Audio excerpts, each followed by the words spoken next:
I didn't think anything of the doll at first. It was meant to be a teaching aid for my 3rd grade class, a relic of the past to give the kids a hands-on history lesson. I'd picked it up from a thrift store at the edge of town, its porcelain face chipped and cracked, but still oddly charming. It wore a faded blue dress and had glass eyes that seemed to glimmer under the fluorescent lights of my classroom. It was a little eerie, sure, but what antique toy isn't? The first 2 days were unremarkable. The kids were fascinated by the doll, peppering me with questions about the olden days and marveling at how people played with toys so fragile compared to their plastic ones. I left it on my desk, propped up by the window where it could catch the afternoon sun. That night, I stayed late grading papers. The janitor, Carl, came by to empty the trash, nodding at the doll with a small chuckle. "Old thing, isn't she?" he muttered, pushing his mop along. I smiled and agreed, never taking my eyes off the pile of spelling quizzes. I left just after 9, tired but satisfied with my work. The classroom was still as I locked the door behind me, the doll's eyes gleaming like tiny twin moons in the darkness. The next morning, I arrived to find the first note. It was a scrap of notebook paper with rounded, childish handwriting. "I'm still here." It lay right in the centre of my desk. My heart gave a sudden, sharp thump. Kids were always sneaking around, leaving me playful notes or doodles, so I dismissed it as a prank and crumpled it into the trash.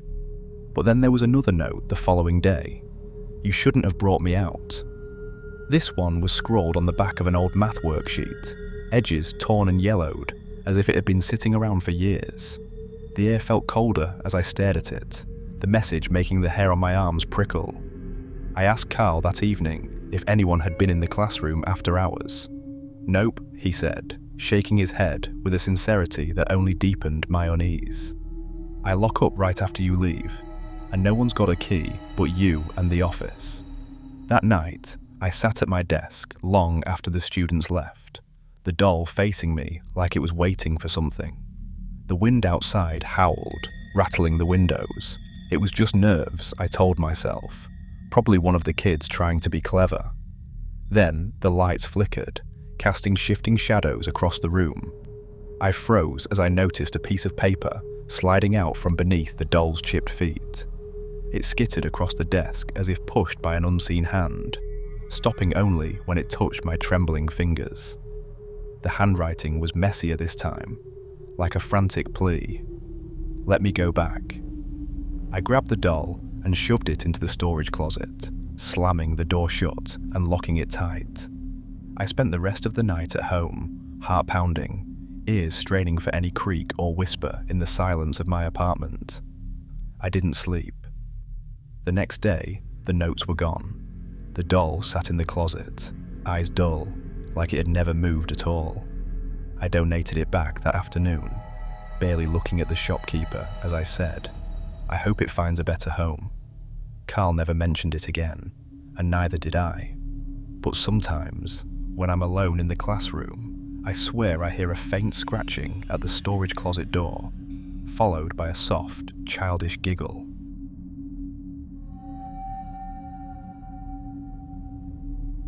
I'm not one to believe in ghost stories or supernatural nonsense, but after what's happened over the past few weeks, I can't deny that something is horribly wrong.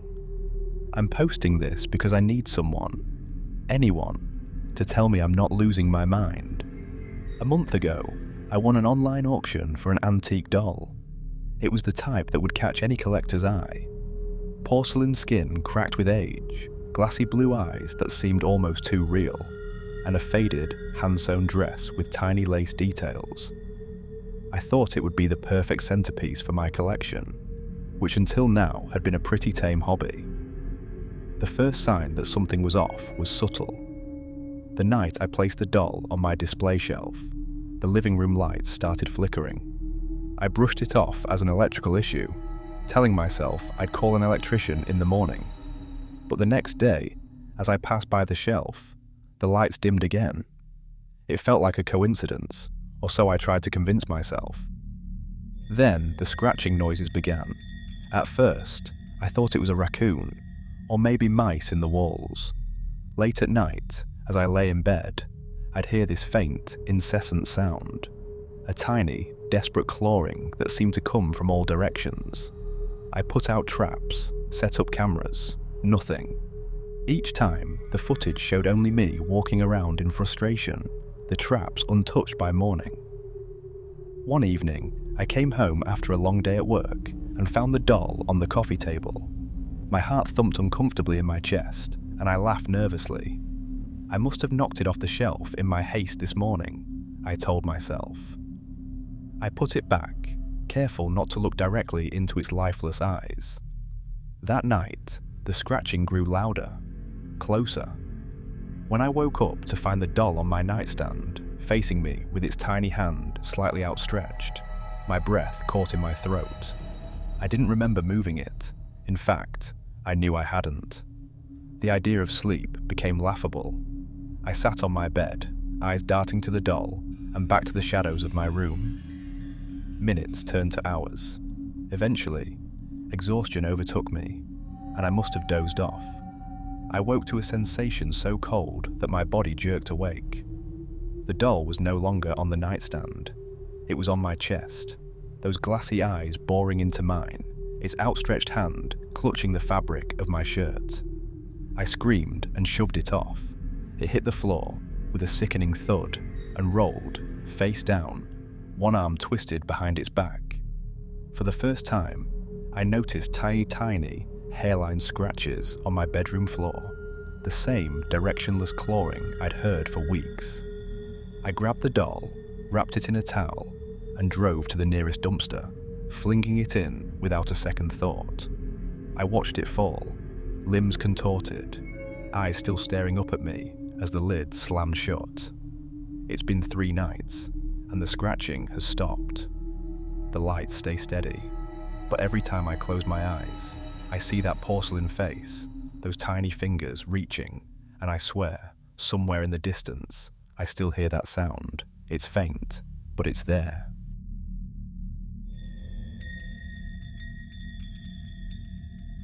I'm a senior at college, renting this old, creaky house with peeling wallpaper and a smell that never quite goes away. Last week, my landlord asked if I'd help clear out the attic in exchange for a rent discount. I couldn't say no. The attic was everything you'd expect. Dust thick enough to choke on, boxes of forgotten junk, and cobwebs drooping like old curtains. Among the clutter, I found a doll. Not a cute plush one, no. This was a porcelain monstrosity with a faded dress and eyes that looked almost too human. Its hair was a tangled mess, and one of its painted lips had chipped away, making its expression unsettlingly lopsided. I thought it was funny in a creepy sort of way, so I put it on my bookshelf, facing the door, as if to greet visitors with a twisted little smile. That night, I fell into bed, exhausted. Around 3 a.m., I woke up with a start, the kind of jolt you get when you feel like you're falling in a dream. I glanced around, heart thudding, but everything was still. The doll sat there, eyes fixed straight ahead. I told myself it was just nerves and managed to go back to sleep. The next night, it happened again. I woke up to this suffocating sense of being watched. It was so intense that I got out of bed to check the room. The doll hadn't moved, but its eyes looked different. Maybe it was the way the moonlight angled through the blinds, casting shadows over its cracked face. I didn't sleep much after that. Out of curiosity or paranoia, I set up my old webcam to record overnight, facing my bed and the bookshelf. The next morning, I sat at my desk and scrubbed through the footage. Most of it was me, tossing and turning, but at around 3:12 a.m, I noticed a flicker of movement. I rewound and squinted at the screen. The doll's head had turned, slowly, almost imperceptibly, until it was looking directly at the camera. I pushed myself away from the desk, my hands shaking so hard that the mouse fell to the floor. I couldn't stay in the room with that thing. I grabbed my car keys and drove aimlessly, my mind running in frantic loops. Was it a prank? Did someone break in? None of it made sense.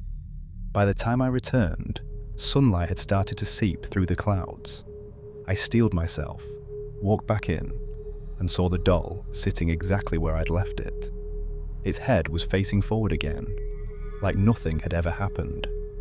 I threw it into the trash, buried under empty chip bags and old notebooks. But that night, I still felt the eyes on me. Every creak of the house made my skin crawl. The webcam has stayed off since then. The footage is saved on my computer, but I can't bring myself to look at it again. The trash truck came the next day, and I watched from the window as it crushed that doll into oblivion.